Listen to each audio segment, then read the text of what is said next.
কবি নীরেন্দ্রনাথ চক্রবর্তীর কলমে উলঙ্গ রাজা।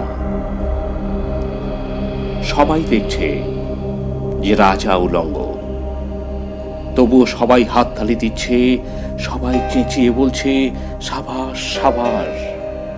কারো মনে সংস্কার, কারো ভয়, কেউ বা নিজের বুদ্ধি অন্য মানুষের কাছে বন্ধক দিয়েছে, কেউ বা পরান্নভোজী, কেউ কৃপা প্রার্থী, উমেদার, রোমাঞ্চক, কেউ ভাবছে রাজবস্ত্র সত্যিই অতীব সূক্ষ্ম।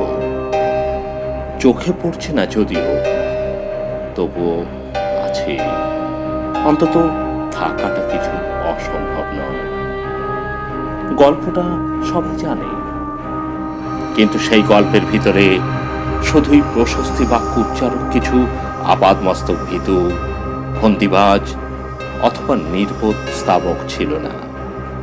একটি শিশু ছিল, সত্যবাদী, সরল, সাহসী একটি শিশু।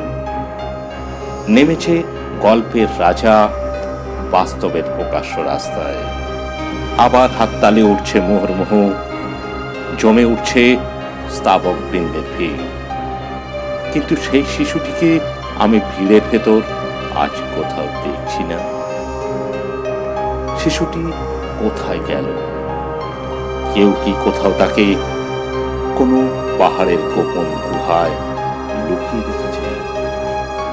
নাকি সে পাথর, ঘাস, মাটি নিয়ে খেলতে খেলতে ঘুমিয়ে পড়েছে কোনো দূর নির্জন নদীর ধারে, কিংবা কোনো প্রান্তরের গাছের ছায়ায়?